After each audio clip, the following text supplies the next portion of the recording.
झालं. हं. या ठिकाणी माझ्या पक्षाचे अध्यक्ष, तालुक्याचे अध्यक्ष माणिकरावजी आहेत, माणिकरावजी झेंडे पाटील, बंडूकाका आहेत, बाळासाहेब भिंताडे आहेत, आपले शहरचे अध्यक्ष आणि बाकी पक्षातील राहुल गिरमे आहेत, नाना आहेत. या सर्वांच्या वतीनं तालुक्यातील सगळे प्रेस, प्रिंट मीडिया ॲज वेल ॲज इलेक्ट्रॉनिक मीडिया या दोघांचंही मी या ठिकाणी स्वागत करत आहे. आणि ज्या पर्पजसाठी ही पत्रकार परिषद बोलवली आहे त्याबाबत थोडंसं विशद करतो आणि मग तुमच्या प्रश्नांना का पाहिजे तर उत्तरही देतोय. पाहिजे तर म्हणण्यापेक्षा उत्तरही देईल. पहिला माझा मुद्दा असा आहे की मी कधीही कोणावरही टीका टिप्पणी करत नाहीत व्यक्तिगत लेवलची. मागच्या आठवड्यात आणि मला आजही आणि इलेक्शनच्या वेळेला कुठल्या कामाबद्दल एकमेकावर आरोप होणं हे जिवंत डेमोक्रेसीचं लक्षण आहे. पण कुठल्याही प्रकारची कुठल्याही उमेदवारावर किंवा लाईकली उमेदवारावर मी टीका टिप्पणी आज करणार नाही. ज्यावेळी करायची त्यावेळी कामाच्या माध्यमातून इलेक्शनच्या वेळेला प्रचारात होते तो ती प्रचाराची राळ असते आणि तो लोकशाहीत प्रत्येकाला अधिकार असतो. कोणी माझ्यावर चिखलफेक करेल पण मी कोणावर चिखलफेक करणार नाही. मी बोलणार ते फक्त काम का नाही झालं आणि का का झालं याच्याबद्दलच बोलणार त्यावेळेला आहे. ते जाऊ द्या, तो पुढचा मुद्दा आहे. आज मी काही स्पेसिफिक मुद्दे घेऊन आपल्यासमोर आलेलो आहे ज्याच्याबाबत तुमच्याकडून काही पत्रकारांनी व्यक्तिगतरित्या विचारलं, त्यांना उत्तरं मी दिलेली आहेत. संभाजींनी विचारलं असेल, बनकरांनी विचारलं असेल किंवा गुरव सरांनी विचारलं असेल. पहिल्यांदा तर मी गुरव सरांचे आभार मानतो की साहेब तुम्ही माझ्या एकट्याशी बोलू नका, तुम्ही मी सगळ्यांनाच बोलवतो. मग असं ठरलं की आज थोडी जागा मोठी असावी, त्यांच्या कार्यालयात थोडी कमी जागा आणि हे सगळं ठेवायला वगैरे हे अडचण आली असती म्हणून आपण इकडे जागा घेतलेली आहे. इलेक्शनच्या बॅकग्राऊंडवर ही पत्रकार परिषद आहे, त्यामुळं ताकाला जाऊन गाडगं काय मी लपवत नाही. मी त्या विषयावरच येतो डायरेक्टली. माझं याच्यामध्ये 2 गोष्टी आहेत की मी नेहमी सांगत असतो, माझ्या भाषणातही परवा सांगितलं की इतिहास हा कधीच बदलता येत नाही किंवा घडून गेलेली घटना बदलता येत नाही. भूगोल बदलता येतो. याचं उदाहरणही मी भाषणात दिलं होतं की उद्या युक्रेन रशियाचं युद्ध जर रशियाने जिंकलं तर युक्रेन हा रशियाचा पार्ट होईल. डोंगर का होईना पण तो रशियात जाईल. किंवा उद्या गाझापट्टीचं युद्ध इस्रायलने जिंकलं तर गाझापट्टी कायमची नष्ट होईल आणि त्याला इस्रायल नाव दिलं जाईल. म्हणजे भूगोल बदलेल, म्हणजे त्या देशाचा नकाशा बदलेल. पण इतिहास बदलणार नाही की असं असं युद्ध झालं. तसं 2004 पासून म्हणण्यापेक्षा 1999ला 10 ऑक्टोबर 1999 आदरणीय पवार साहेबांनी शिवाजी पार्क मुंबई येथे आमच्या पक्षाची स्थापना केली. 1999ला त्यांनी काँग्रेस पक्ष सोडला आणि नवीन पक्ष स्थापन केला. तो 10 जून 1999ला त्याचा जाहीर मेळावा घेऊन या पक्षाची स्थापना झाली. 1999ला तुम्हा सर्वांना कल्पना असेल काम करतात. पत्रकार जे तुमच्यापैकी भांडवलकरजी नसतील त्यावेळेला 1999ला पत्रकारितेत कॉलेज विलेजला असतील एखाद्या वेळेस. परंतु 1999ला जसे 14ला सर्व पक्ष एकमेकाविरुद्ध लढले तसे 1999लाही सर्व पक्ष एकमेकाविरुद्ध लढले होते. युती आघाडी असं काहीच नव्हतं. आणि त्यावेळेला स्वर्गीय गोपीनाथजी मुंडे यांच्या आग्रहाखातर तत्कालीन युती सरकारचे 8 महिने शिल्लक असताना त्यांनी घाईने इलेक्शन घेतलं. त्याचं कारण असं होतं की वाजपेयी सरकार नुकतंच स्थानापन्न झालं होतं दिल्लीमध्ये आणि कदाचित म्हणजे हे अंदाज वर्तवणं चुकीचं असतं, पण जे आमच्यासारख्याला वाटलं ते की त्या हवेचा फायदा घ्यावा आणि महाराष्ट्रातले इलेक्शन मुदतपूर्व नव्हे पण थोड्याशा अगोदर घ्याव्यात. मुदतपूर्व हे साधारण वर्ष दीड वर्ष जर झालं तर मुदतपूर्व आपण म्हणतो. आणि पोटनिवडणूक हा आणखीन वेगळा विषय आहे. तर म्हणून ते 8 महिने अगोदर इलेक्शन झाले होते. सर्व एकमेकाविरुद्ध लढले होते. मात्र 2004ला रीतसर राष्ट्रवादी काँग्रेसची आणि इंडियन नॅशनल काँग्रेस आहे या पक्षांची बोलणी होऊन आघाडी होऊन मतदारसंघांचं वाटप करण्यात आलं आणि 2004ला हा मतदारसंघ पुरंदर हवेली हा मतदारसंघ अधिकृतरित्या राष्ट्रवादीच्या वाट्याला आला आणि या ठिकाणाहून अधिकृतरित्या राष्ट्रवादीचे उमेदवार श्री अशोकरावजी टेकावडे हे निवडूनही आले. याच्यात कोणाचं दुमत आहे का? 2009ला या ठिकाणी परंपरेप्रमाणे किंवा त्याप्रमाणे हा मतदारसंघ राष्ट्रवादीचा असल्यामुळं प्राध्यापक दिगंबरजी दुर्गाडे या ठिकाणाहून उभे राहिले आणि श्री संजयजी जगताप यांनी अपक्ष फॉर्म भरल्यामुळं या दोघांच्या विभागणीतून विजयरावजी शिवतारे हे जे शिवसेनेचे उमेदवार होते, पहिल्यांदा उभे राहिले होते, त्यांचा विजय झाला. त्यांना पडली 64,000 मतं. दिगंबर दुर्गाडे यांना पडली 45,500 मतं आणि संजयजी जगताप यांना पडले 30,000 मतं. आता हे जर घडलं नसतं बंडखोरीचं हा विषय, तर मी मगाशी म्हटलं कुठलाही विषय टीका म्हणून घेऊ नका. हे आकडेवारी आहे माझ्याजवळ आकडेवारी आहे आणि मी आकडेवारी तुम्ही चेक करा, 500-600चा फरक पडेल. तर त्यामुळं तिथे डिस्कंटिन्युटी झाली आणि विजयराव शिवतारे पहिल्यांदा 2009ला आमदार झाले. पुढे 2014ला पुन्हा 1999 सारखी परिस्थिती निर्माण झाली आणि दोन्ही पक्षाचे लोक एकमेकाविरुद्ध लढले आणि म्हणण्यापेक्षा सर्व पक्षांनी एकमेकाविरुद्ध निवडणुका लढवल्या आणि त्याच्यामुळं झालं काय, जशी 9ची परिस्थिती झाली तसेच मतविभागणीमुळं पुन्हा एकदा विजयराव शिवतारे या ठिकाणाहून निवडून आले. हे झालं 2014चं. म्हणजे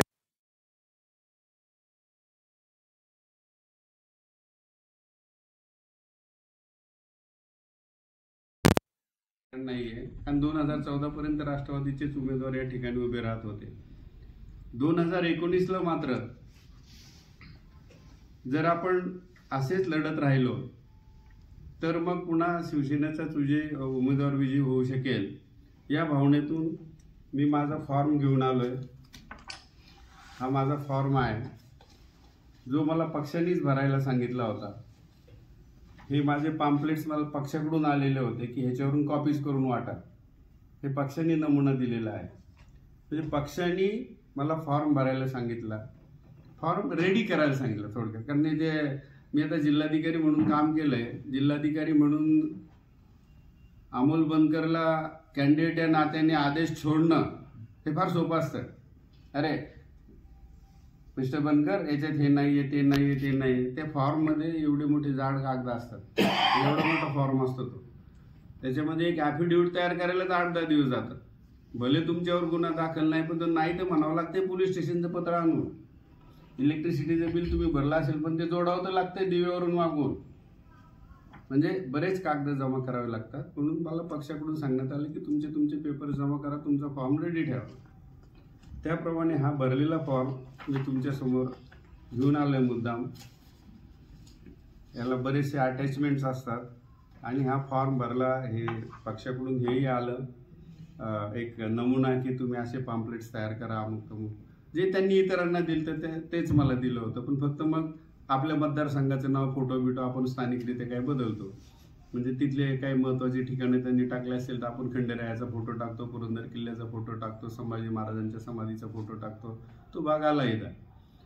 त्याप्रमाणे 2019ला मी माझी फॉर्म भरण्याची तयारी होती. तर फॉर्म भरायला सांगितला, फॉर्म रेडी ठेवला. फॉर्म भरण्याची इफ यू रिकलेक्ट किंवा तुमचं स्वतःचं रेकॉर्ड इफ यू रिकलेक्ट आणि तुम्ही पुन्हा एकदा आठवणीला उजाळा दिला तर 4 ऑक्टोबर 2019 ही फॉर्म भरण्याची शेवटची दिवस होता. आणि बोलणी चालू होती आणि जशी यावेळेला तर बोलणी चालू आहे तिन्ही पक्षाची, दोन्ही साईडला. महायुतीतही आहेत आणि महाविकास आघाडीतही चालू आहेत, आजही चालू आहेत. आणखी ते माझ्या अंदाजाप्रमाणे पुढच्या सोमवारी आचारसंहिता, पुढचा म्हणजे उद्या 8 दिवसात झाल्यापर्यंत ते चालू राहणार. आणि तुम्हाला चांगली कल्पना आहे की तुम्ही त्या क्षेत्रातले चौथे आधारस्तंभ आहात लोकशाहीचे किंवा चौथे स्तंभ आहात की शेवटच्या दिवसापर्यंत कदाचित काही सीट्सचा निर्णय लागत नाही किंवा ते 2:30 वाजेपर्यंत शेवटी तिकिटांची देवाणघेवाण सुरू असते. देवाणघेवाण म्हणण्यापेक्षा नाही याचं नाही, याचं नाही, याचं ते असं का ब का असं ते चालू राहते. तर I was on that point की 2019ला मला अजितदादांनी सांगितलं. अजितदादा आमच्या पक्षाचे नेते होते त्यावेळेला, आजही एका पक्षाचे नेते आहेत. कारण मी कोणाबद्दलच अनुद्गार कधीच काढत नाही. लोकसभेला मी प्रत्येक गावात भाषण केलं पण कुठल्याही व्यक्तीचा नामोल्लेख एकेरीत किंवा कुठल्याही व्यक्तिवाचक स्वरूपात केला नाही. मग कुठलाही केंद्र सरकार, कारण ती निवडणूक केंद्र सरकारची होती, त्यामुळे तिथल्या ध्येय धोरणाबाबत मी भरपूर एक तास भाषणं केलेत गावांना. तर 2 ऑक्टोबरला अजितदादांचा सकाळी फोन आला की आज संध्याकाळी आपण साहेबांकडे जाऊन एकदाचा काय तो फैसला करून घेऊ. आमचं एनसीपीचं हेडक्वार्टर हे डॉकयार्डला आहे. डॉकयार्ड तुम्हाला माहिती आहे, येलो गेट वगैरे ते तुम्हाला माहिती असेल. तिथं सगळ्याच पक्षाची कार्यालय आहेत. ते इकडचे पाडले मंत्रालयाजवळचे ज्यावेळी पाडले बैठे कार्यालय, सगळ्या राजकीय पक्षांना दिलेले कार्यालय, तर ते तिथं आमची भेट झाली रात्री 11च्या दरम्यान. आमचं जायचं तर त्यांनी सकाळीच मला सांगितलं होतं. मी 4:30-5 वाजता गेलो की आपल्या इथलं संपला विषय की आपण 2 जण मिळून जाऊ सिल्लोरोकला भेटायला. तिकडे गेलो तरी 11 वाजले भेट होईना, 12 वाजले भेट होईना. कारण का जेन्युन मला दिसत होतं आतमध्ये तोबा गर्दी. आणि जे विदर्भातले मराठवाड्यातले ज्या उमेदवारांचे AB फॉर्म द्यायचे होते, त्याला तिकीट आपण म्हणतो. Ticket is nothing but form A and form B. जो निवडणूक कायदा 1951 मधला जो फॉर्म आहे त्याला आमच्या भाषेत आम्ही form A and form B म्हणतो. आपल्या बोली भाषेत आपण तिकीट मिळालं म्हणतो किंवा तिकीट नाही मिळालं म्हणतो. त्याप्रमाणे त्याच्यासाठी तो शेवटचा, तशा अर्थाने एक शेवटचा दिवस होता. कारण दुसऱ्या दिवशी 3 तारीख आणि 4 तारीख ही लास्ट डेट होती. आणि मराठवाड्यातल्या उमेदवाराला विमानाने जरी गेला तरी नांदेडला जायला पुन्हा 4 तास, विदर्भात तसंच, चंद्रपूरला जायला काही विमान नाही, नागपूरपर्यंत जाऊ शकतो. म्हणून ते म्हणे की मला हे सगळं तिकीट वाटपांचं काम मला आणि जयंतरावांना पहाटे 3-4 वाजेपर्यंत केल्याशिवाय मला काही निघता येणार नाही. मी मोठ्या साहेबांना फोन करतो, म्हणजे पवार साहेबांना, तू जाऊन हे जे काय आपलं बोलणं झालंय, आता काही प्रोटोकॉल आहेत की मी सगळ्याच गोष्टी बोलू शकत नाही. वरिष्ठांशी जे बोलणं होतं त्या पक्षी लेवलला होतं ते, आणि त्या काही गोष्टी त्याच्यातल्या आपल्याला सगळ्याच उघड करत नाही. तू जाऊन हे मुद्दे बोल आणि मी फोनवर बोलून घेतो. त्याप्रमाणे मी तिकडे गेलो. रात्रीचे 1:30 वाजलेले होते. तिथे हेमंत टकले नावाचे आमच्या पक्षाचे ट्रेजरर होते. स्वतः पवार साहेबांनी मी सांगोपांग चर्चा झाली. आणि शेवटी निर्णय असा झाला की आपण जर दोघेही लढलो, म्हणजे तुम्ही आणि संजय जगताप दोन्ही पक्षाचे लोक लढले, तर पुन्हा मागच्या 2 वेळा होईल असं चित्र होईल. आणि हा 2-3 सीटचा जो वाद केंद्रीय नेतृत्वाकडे, म्हणजे साहेब केंद्रीय नेतृत्व म्हणून काम पाहत होते. अजितदादा पवार साहेब, जयंतरावजी पाटील साहेब, सुनील तटकरे साहेब हे वाटाघाटीमध्ये स्टेट लेवलचे नेते म्हणून भाग घेत होते. आज जसे प्रत्येक ठिकाणी तिन्ही पक्षांचे 3-3 नेते हजर आहेत, त्याप्रमाणे त्यांचं कामकाज चालू होतं. तर तिकडे गेल्यानंतर साहेबांनी हे सगळं समजावून सांगितलं. म्हटले तुला राजकारणात मी आणलेलं आहे, तुझी तयारी करून घेतलेली आहे, तुला कसं कसं पुढे जायचं इथपर्यंत सांगितलेलं. मी आज स्पष्टपणे जेवढ्यासाठी बोलतो की त्याच्यात लपवण्यासारखं काही नाही आहे. पण म्हणे थोडंसं आपल्याला दोघं जर तुम्ही लढलात तर प्रॉब्लेम होईल. मग त्याचे 4-8 दिवस अगोदर मला आणि संजयजी जगताप यांनी, जे मी कधीही अगदी माणिकरावांना सुद्धा बोललो नाही, कधी त्यांना विचारावं, सुदामाप्पा जे ज्येष्ठ नेते आमच्या पक्षाचे त्यांना विचारावं, तुम्ही सगळे मित्र आहात माझे, तुम्हाला बोललो. आम्हा दोघांनाच बारामतीला चर्चेला बोलवलं होतं. आम्ही संजयजी जगताप यांच्या घरीच नाश्ता केला, त्याच्यात काही खोटं नाही आहे. तिथेच नाश्ता केला आणि तिथे एकाच गाडीने बारामतीला गोविंदबागमध्ये गेलो. आणि त्या ठिकाणी असं ठरलं की बघ तुम्ही दोघं लढला तर हा थोडासा प्रॉब्लेम होईल डिव्हिजन ऑफ वोट्सचा, मतविभागणीचा. म्हणून तुमच्यापैकी एक जण आता थांबा आणि एक जणाला आपण पुढच्या वेळेला संधी देऊया. ही गोष्ट गोविंदबागेतली आहे. आणि आम्ही त्यांच्या घरीच नाश्ता करून एकाच गाडीने तिकडे गेलो होतो, तिथून बरोबर आलो.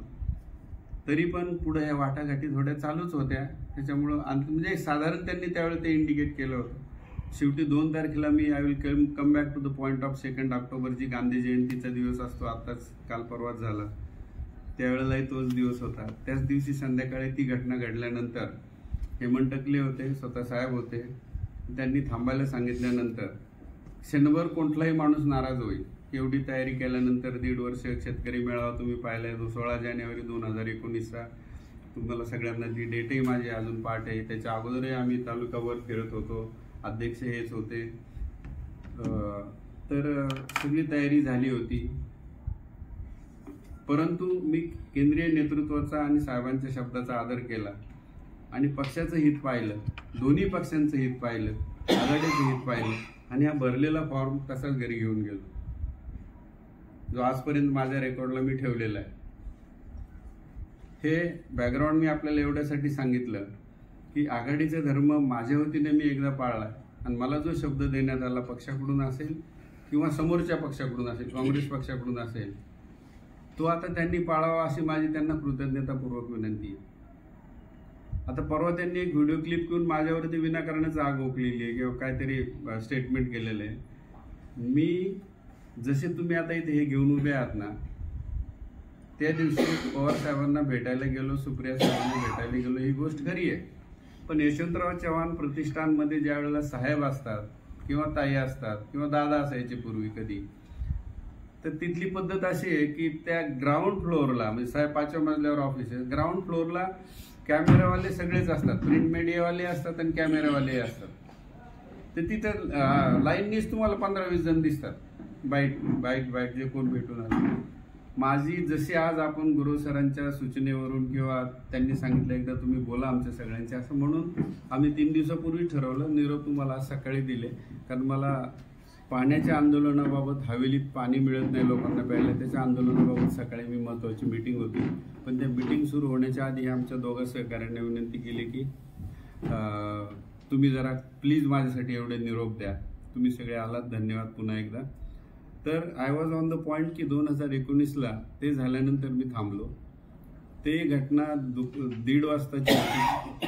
त्याच्यानंतर त्यांचे मला संजयजी जगताप यांची परवाची ती घटना जी घडली की मी खाली आलो परवा, तर समोर हे पत्रकार सगळे उभे होते. त्यातले निम्मे मी बॉम्बेत, माझे शेवटचे 2-3 पोस्टिंग बॉम्बेत झाल्यामुळं ते त्यातले निम्मे अर्धे ओळखीचे आहेत.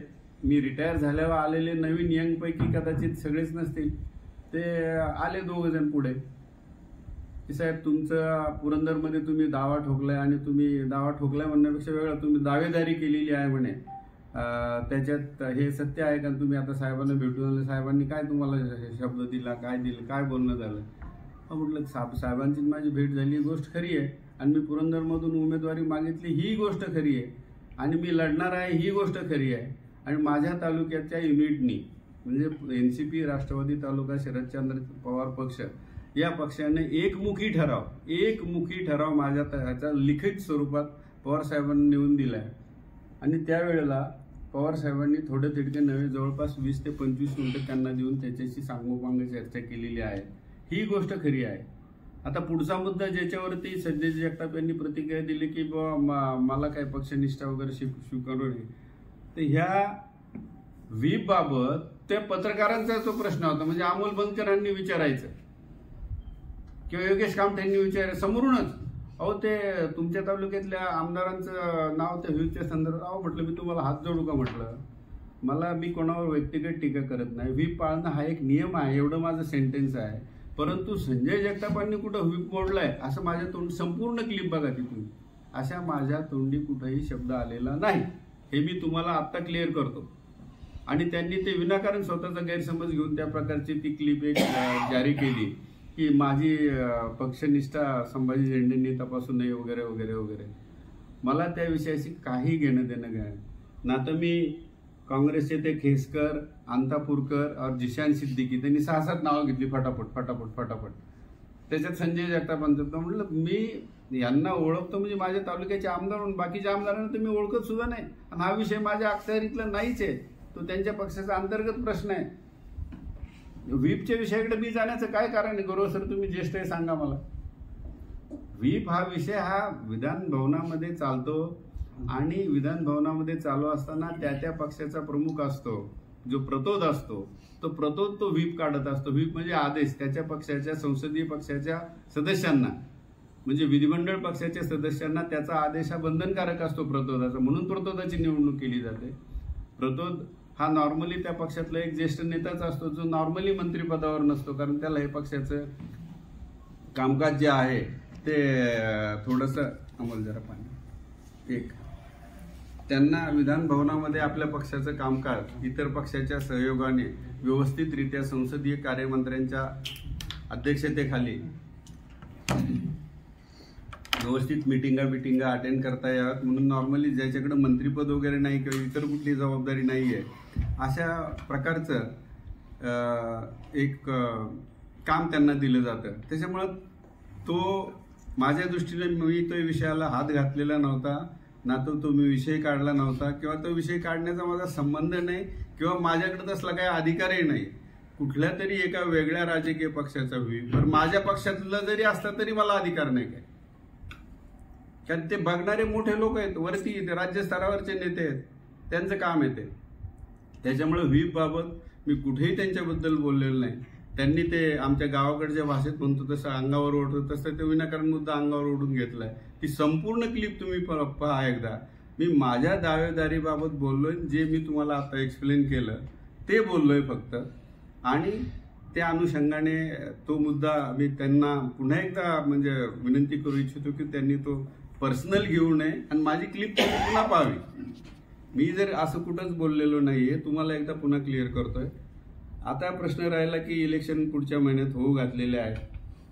पुढच्या आठवड्याच्या एंडला कदाचित आचारसंहिता दसरा झाल्यावर दुसऱ्या दिवशी रविवार आहे आणि सोमवारी आचारसंहिता डिक्लेअर होण्याची शक्यता आहे. हे माझं जनरल नॉलेज आहे. तुमचं कदाचित वेगळी माहिती असू शकते, कारण तुम्ही तुमच्या सोर्सेसमधून माहिती काढत असता, तुमच्या मुंबईतल्या वरिष्ठांशी बोलत असता, मुंबईतल्या सहकाऱ्यांशी बोलत असता वगैरे. परंतु नॉर्मली हे दसरा झाल्यावर तिसऱ्या दिवशी म्हणजे सोमवारी जर डिक्लेअर झालं इलेक्शन तर 13 नोव्हेंबरला व्होटिंग आणि 15 नोव्हेंबरला काउंटिंग, असं साधारणपणे निवडणूक आयोगातली चर्चा आहे.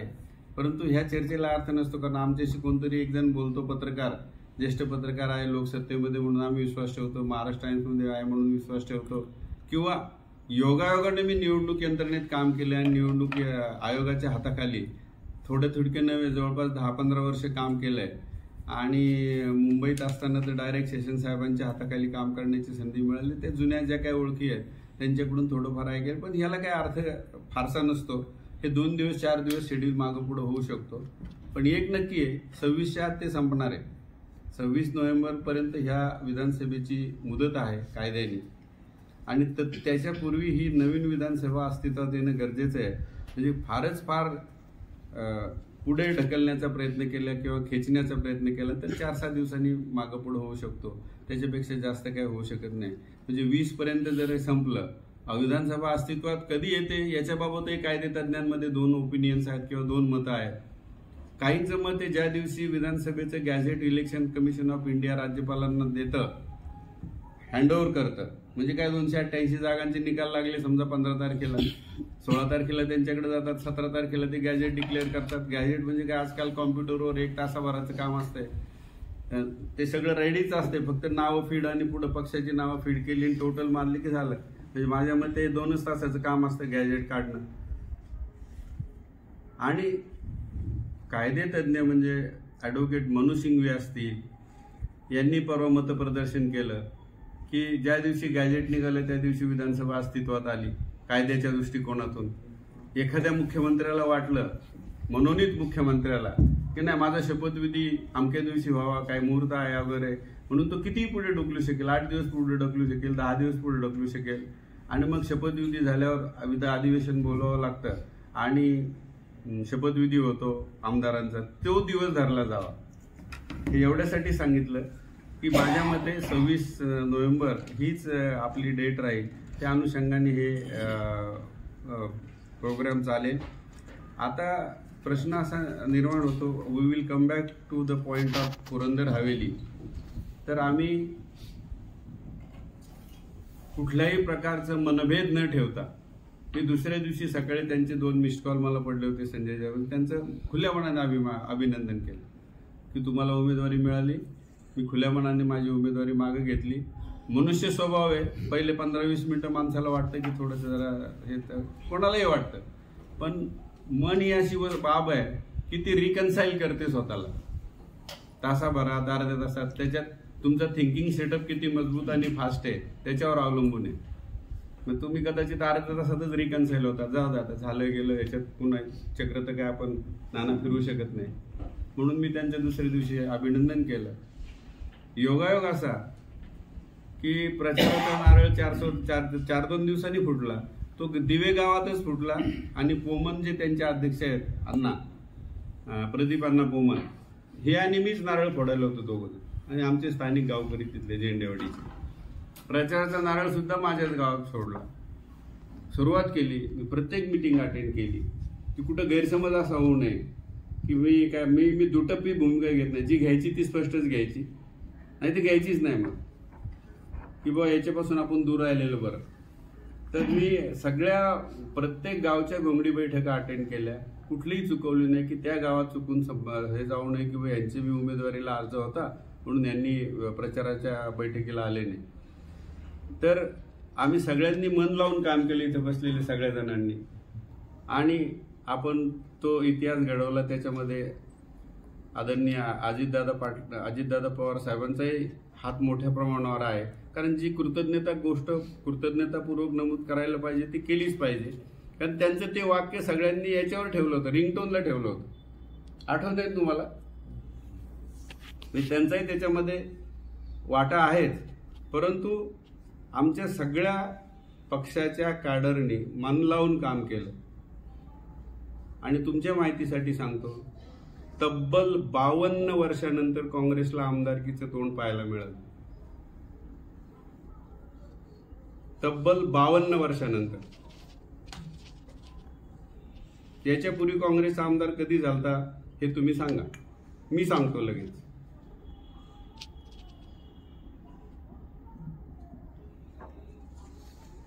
1967 साली. नाही, ज्ञानेश्वर खैरे. मेमाने साहेब 1957 ला झाले. हा, आणि 1952 ला पवार साहेब झाले वाल्याचे.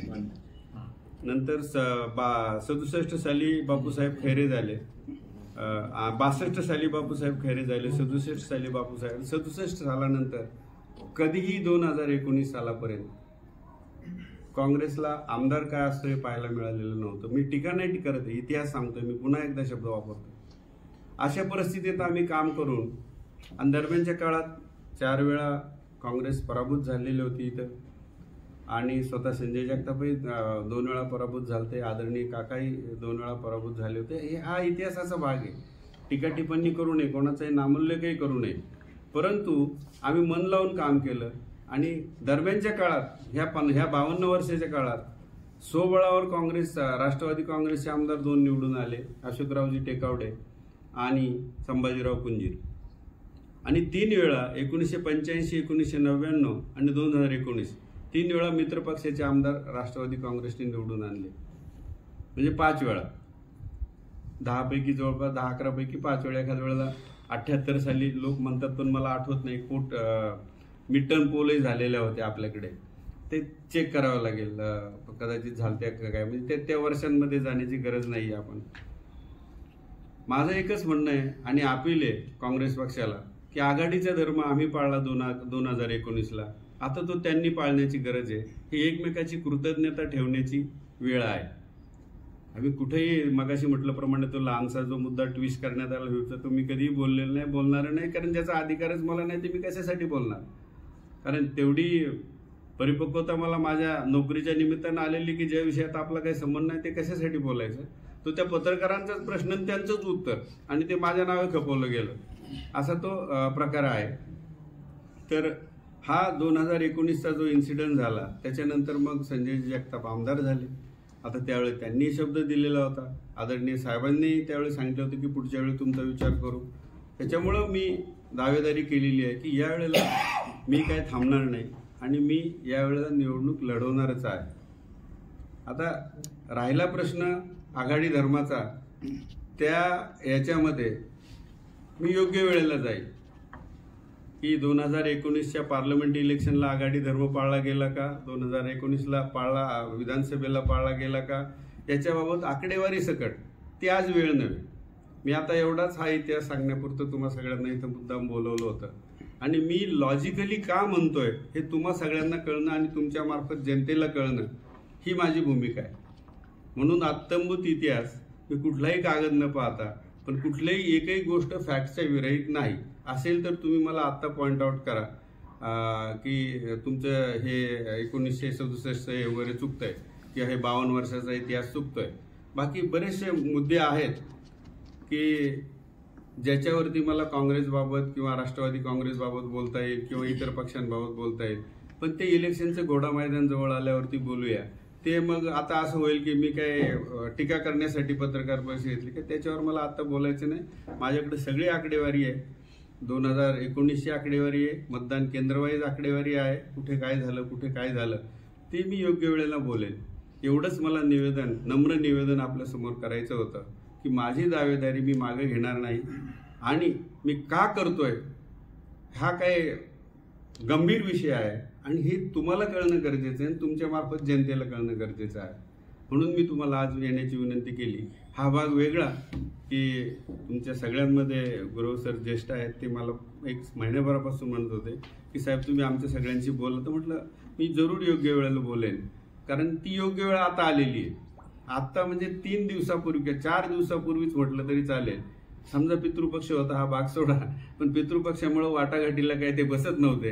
आता पितृपक्ष संपल्या पहिल्या फेरीला ते बसले, पहिली फेरी त्यांची संपली आहे. आता पहिल्या फेरीचा आपण इथे चर्चा करण्यात काही अर्थ नाही. पहिली फेरी संख्याबळावर होती की संख्या किती कोणाची याच्यावर होती आणि त्यामुळं आता दुसऱ्या फेऱ्या सुरू आहेत त्यांच्या. आता उमेदवारांच्या ज्यांनी अर्ज केलेत किंवा आता माणिकराव झेंडे पाटलांनी माझ्या बाबतीत ठराव पाठवलाय, मलाही निमंत्रण आलेलं आहे, त्याच्यामुळं मुलाखतीही सुरू होतील. आता मुलाखती सुरू झाल्यात म्हटलं तर काही लपवण्यात काय अर्थ आहे? काय मुलाखती काही खाजगी बाब आहे का? काही कॉन्फिडेन्शियल बाब आहे का? पक्षाच्या मुलाखती सुरू झालेल्या आहेत आणि तसं पुणे जिल्ह्याचा नंबर बुधवारी आहे. पुणे जिल्ह्याच्या उमेदवारांना सगळ्याच तालुक्यातले त्यांनी बोलवलं असावं. ज्या अर्थी मला पक्ष कार्यालयातून फोन आला त्या अर्थी बोलवलं असावं असा माझा अंदाज आहे. कारण का एका तालुक्याचे बैठक घेऊन त्यांना चालणार नाही, कारण दिवस फार कमी आहे त्यांच्या हातामध्ये. हीच भूमिका माझी विशद करायची होती. त्यामुळे यावेळेला मी ठरवलेलं आहे की कुठल्याही परिस्थितीमध्ये मी इलेक्शन हे लढवणार आहे आणि त्याची पार्श्वभूमी तुम्हाला कळावी, हा सविस्तर आणि with details of dates and figures मी तुमच्या समोर सादर केलेला आहे. धन्यवाद. आता आपण आतापर्यंत सगळं वृत्तांत सांगितलं, पण राज्यामध्ये राष्ट्रवादी काँग्रेस आणि काँग्रेस महाविकास आघाडीमधून निवडणूक लढवणार. आणखी एक आहे शिवसेना होत, शिवसेना, राष्ट्रवादी आणि काँग्रेस. पुरंदरच्या बाबतीत तुम्ही सांगितलं निवडणूक लढवणार, परंतु महाविकास आघाडीमधून ही जागा काँग्रेस सुटणार हे परिचित आहे. मग अशा परिस्थितीत हे कशाच्या आधार तुम्ही आज उद्या गेली माझी हरकत नाही. आज जर तुम्ही मुलाखत व्यवस्थित ऐकली तिन्ही पक्षांची, इलेक्टिव्ह मेरिट आणि सिटिंग आमदार 6 सिटिंग खासदारांना बीजेपीने तिकीट नाकारलं होतं. हा इतिहास तुम्हाला विसरता येणार नाही. बरोबर आहे. इलेक्टिव्ह मेरिट हा सुद्धा दुसरा क्रायटेरिया आहे. जर तुम्हाला पवार साहेबांच्याकडून मागच्या वेळेस प्रमाणे जर थांबवण्याचा परत आदेश आले तर तुमची भूमिका काय सर? पवार साहेबांच्याकडून हा प्रश्न तुमच्याकडून येणार हे मला अपेक्षित होतं, पण तो अप्रस्तुत आहे. आल्यावर मी तुम्हाला त्याचं उत्तर देईल. आज मी तिला आलेला नाही. जर तरचं आता नाही बोलून चालणार, जर तरचं बोलून चालणार नाही. मी ज्या घटना घडल्यात त्या तुमच्या समोर ठेवल्या. मी निवडणूक लढवणार आहे, तो घटनेने दिलेला तुम्हाला मला अधिकार आहे. एव्हिडन्स आहेत माहिती, परंतु वर तिकीट वाटपाचा जो चाललेला आहे चित्र मी तुम्हाला स्पष्ट सांगितलं. तुम्ही म्हणताय की हा जर तरचा प्रश्न करण्यात आज काय अर्थ नाही. मी ही इलेक्शन लढवणार आहे हे मी तुम्हाला स्पष्ट शब्दात सांगितलं. जर तुम्हाला पवार साहेबांचा दबाव आला तर काय होईल ते आत्याबाईंना मिशा असत्या तर काय झालं असतं, असा त्यातला प्रकार झाला. थोडं स्पष्ट म्हणजे ती म्हण आहे आपली म्हणून ना, म्हणजे तुम्ही ठाम आहात मी ठाम आहे, मी ठाम आहे त्याच. आणि त्याची मी पार्श्वभूमी सांगितलेली आहे तुम्हाला. आणि कुठल्याही प्रकारे मला विजयराव शिवतारेंच्यावर टीका करायची नाही, संजयजी जगतापांच्यावर टीका करायची, आणखी कोणी 4था 5वा उमेदवार असेल किंवा सगळे सेपरेट 14 सारखे 99 सारखे लढले, कुणावरही व्यक्तिगत टीका करायची नाही. उद्या इलेक्शन मध्ये मी जरी असलो तरी मी व्यक्तिगत टीकेला हात लावणार नाही. प्रश्नांवर आणि कामांवर मात्र बोलणार आणि सटकून बोलणार. उमेदवारी न मिळाल्यास इतर पक्षाची काही चर्चा चालू नाही नाही नाही नाही नाही. जर तरच काहीच बोलू नका. आणि जर तशी चालू असेल तरी ती काही जाहीररित्या सांगण्याची बाब नसते ना. तशी चालू असण्याचा प्रश्न उद्भवत नाही. मी सांगितलं माझ्या पक्षाने माझ्या पक्षाचा एकटाचा ठराव केलाय. मी तर उलट माणिकरावांना विनंती केली की अहो पक्षाकडे आणखी एखादी विनंती असू द्या आपली रेकॉर्डवरती. आणि एक बघा, ज्या वेळेला हा ठराव झाला त्या दिवशी मी उलट फुरसुंगी, तुम्ही सुद्धा होते मला वाटतं का तुमच्यापैकी कोणतरी, भिवडीचा कार्यक्रम होता शाळेमध्ये, इथं आहेत बाळासाहेब बिनताडे, शालेय कार्यक्रम होता शामरावांना बिनताडेंचा. त्या मिटिंगला मी उलट उशीर आलतो आणि तो आल्या आल्या त्यांची मिटिंग सुरू झाली आमची पक्ष कार्यालयात आणि तिथे ठराव झाला, तो दिलाय पवार साहेबांनी दिलाय. पवार साहेबांनी थोडे दिडके नव्हे त्यांचे 20-25 मिनिटं मिळणं म्हणजे महाकठीण काम, तरी त्यांना 20-25 मिनिटं दिले त्यांना विचारावं. आणि त्या मिटिंगला मी हजर नव्हतो. बारामतीत असून मी आतमध्ये गेलो नाही, कारण त्याच्यानंतर जो धनगर समाजाचा मेळावा होता त्याचं निमंत्रण होतं, तो दुपारनंतर होता. पण आम्ही जाताना बरोबर गेलो आणि हे ज्यावेळी तिकडे माझ्या संबंधी भेटायला गेले तर मी तिथं असणं अप्रस्तुत आहे म्हणून मी त्या मेळाव्याला अटेंड केलं. साहेब त्याच्यानंतर तासाभराने मेळाव्यासाठी आले. तो मेळावा बारामतीत होता आणि राज्यस्तरीय होता मेळावा, तो अटेंड केला मी. म्हणजे थोडक्यात लोकसभेचा जो अनुभव घेतला लोकांनी मागच्या शिवसेनेला आपण हवा उभी केली अजितदादांची त्यांच्या नंतर शिपूट घातलं, जे वैशिष्ट्य घडलं. काहींची मंडळी म्हणजे काही पण आमदार झाले आणि सुनेताबाईंनी पण खासदार झाल्या, सगळे 3 खासदार एका घरात झाले, 2 आमदार झाले, अजून 4 होते. इथे तसं व्हायला नको आमचं म्हणणं आहे. मी तुम्हाला स्पष्ट शब्दात सांगितलं की मी इलेक्शन लढवण्यावर ठाम आहे. बस एवढं आम्हाला पाहिजे. हो, उद्या कोणी प्रेशर करू दे तुम्ही उभं राहणार आहात. मी उभं राहणार आहे, कारण मी त्याला लॉजिकही दिलंय. उगाच मी काही एकदा थांबलो नाही असं नाही की एकदा थांबलोय, पक्ष हितासाठी थांबलोय, आघाडीच्या हितासाठी थांबलोय. संजयजी जगताप हे दुसऱ्या पक्षाचे जरी होते पण आघाडीत होते, ठीक आहे, त्यांचा 2-4 वेळा पराभव झालेला होता म्हणून आज थांबलो असं नव्हे. पण एक आघाडीकडून साहेबांनी सांगितलं की मागच्या 2 वेळेला असं घडलंय, म्हणजे 9ला आणि 14ला, म्हणून थांबण्याचं मी विचारांती निर्णय घेतला. तो मात्र तो लॉजिकल मला वाटला, कारण तुम्ही 2009ची आणि तिकीट अजित पवारांनी फायनल केलं होतं ना, साहेबांनी नव्हतं केलं.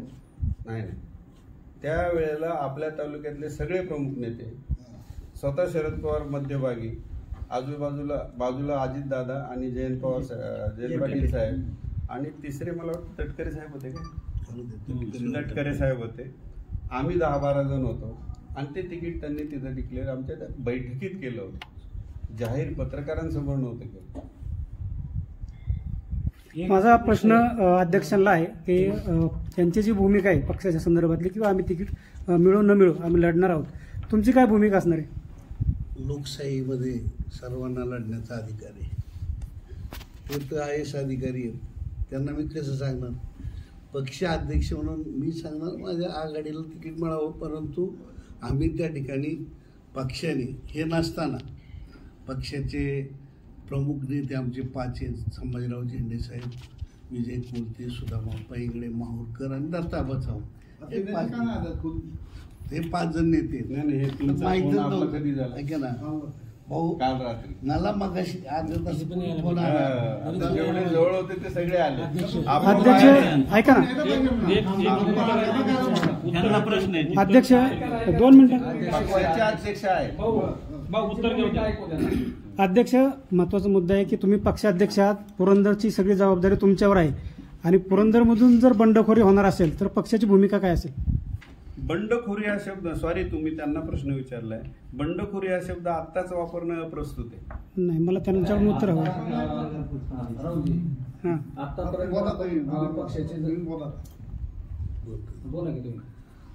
आमच्या पक्षाने मिटिंग घेतली आणि सगळे प्रमुख पैकी विजयराव होते, माहूरकर होते, दत्ता होते, सुदामा पाणी, हे 2 नव्हते.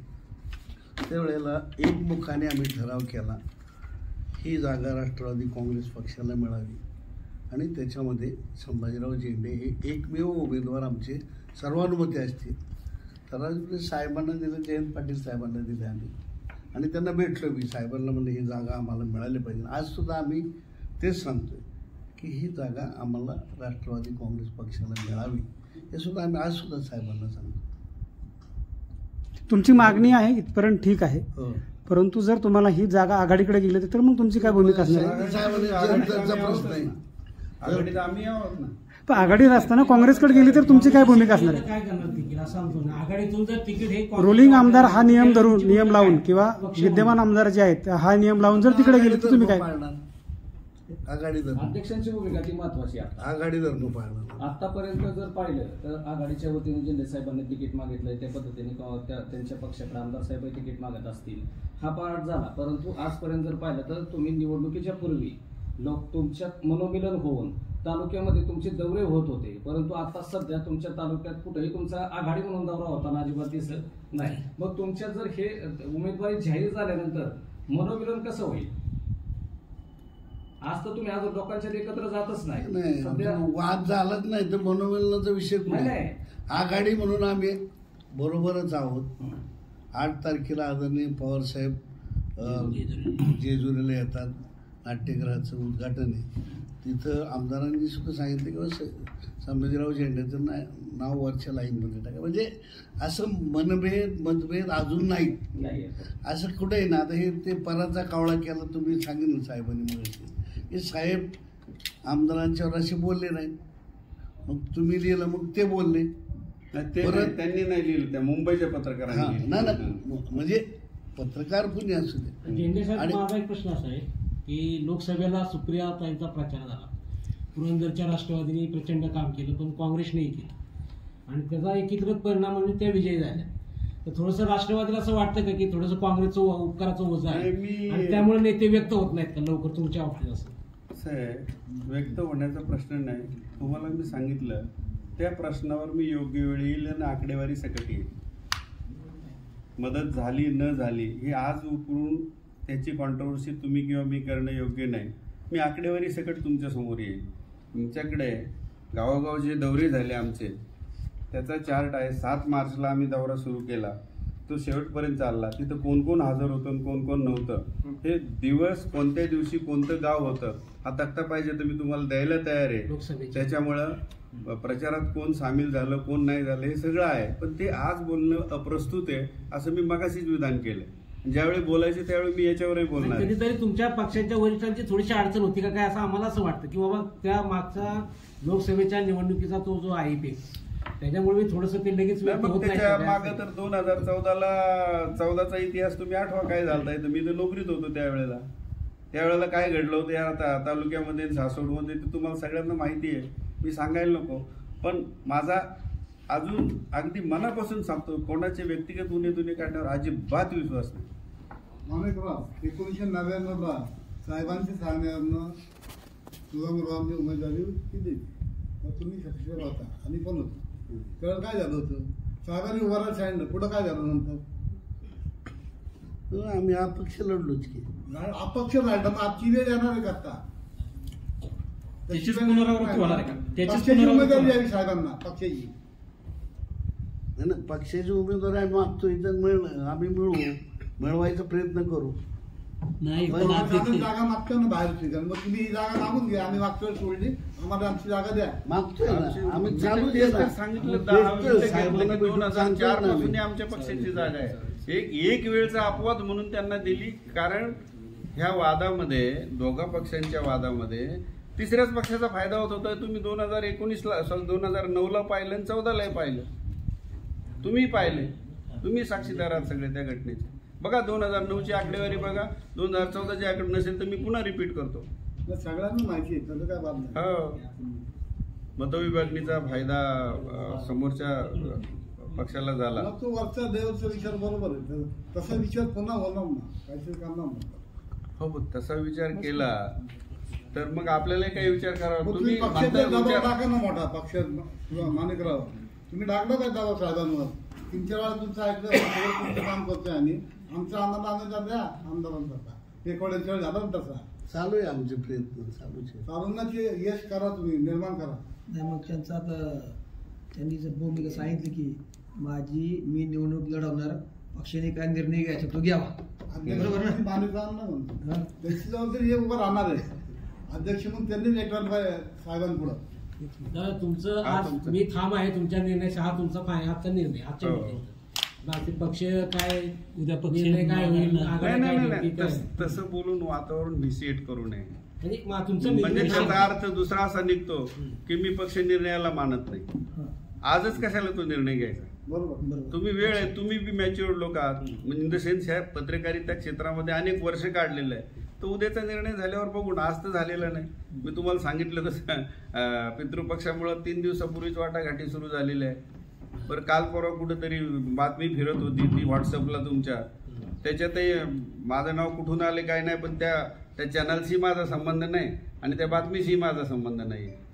आम्ही असं एक वाक्य म्हणू का, मी निवडणूक लढवणार ठाम आहे, नाही, बोललोच आहे तसं. पक्षाने योग्य तो निर्णय घ्यावा तुमच्या असं निर्णयावरती मला म्हणायचं. हे वाक्य आमचं मी निर्णय. पुढचं वाक्य बोललो नाही. साहेब एक मी एवढंच म्हटलं, मी निवडणूक लढवण्यावर ठाम आहे आणि माझ्या पक्षातूनच निवडणूक लढवणार असा माझ्या पक्षाने एकमुखी ठराव केलेला आहे. नाही, ऐका ना, म्हणजे तुम्हाला पक्ष उमेदवारी दिली याची खात्री आहे असं तुम्ही म्हणताय थोडक्यात. हो, Indirect. असं पण साहेब तुम्ही खरं ठाम सांगा. याचा अर्थ तुम्हाला खात्री आम्ही आहे. आणि तुम्ही पक्षाप्रमुख असं दोन्ही म्हणताय ना, याचा अर्थ तो एक direct बघा असं. असं साहेबांच्या जवळ शाळेत तुम्ही आहे. साहेब नाही तुम्हाला नाही काय बोलतात साहेब आपल्याला माहिती. नाही, मागच्या वेळेला बोललेलं मी तुम्हाला सांगितलं ना मग की यावेळेला थांबा तुम्ही. त्या पद्धतीने तुम्ही हे बघा, त्यावेळेला बोलले आता काय बोलणं झालं? नाही, आता बोलणं झालं ना. मी गणेशोत्सवाच्या शरद पवार साहेब दिवशी जास्त बोलणार नाही, त्यांना माहिती असते. ते कमी बोलतात, पण ह्या वेळेला डिटेलमध्ये बोलले. पण शेवटी असं आहे, ह्यावेळेस आपण मागच्या आपल्या वेळेस दृष्टीने, तुमच्या दृष्टीने, माझ्या दृष्टीने किंवा इथं बसलेल्या प्रत्येकाच्या दृष्टीने पुरंदर हवेला एक मतदारसंघ महत्वाचा आहे. त्यांच्या दृष्टीने 288 मतदारसंघ, ते शेवटी राष्ट्रीय नेते, राज्याचे नेते आहेत. त्यामुळं सगळं झालं देण्याबद्दल अजिबात दुमत नाही. पण शेवटी आता या चर्चेच्या फेऱ्या होतीलच आणि होत आहेतच त्या. तर मागच्या वर्षी प्रमाणे आणि तयारी आता- करायला सांगितली का? हा? तयारी करायला सांगितली परत काय? नाही, मला असं आहे की प्रत्येक उमेदवाराला तसं सांगण्यात येतं. आणि आता परवा दिवशी मला मुलाखतीला बोलवलं, हे बी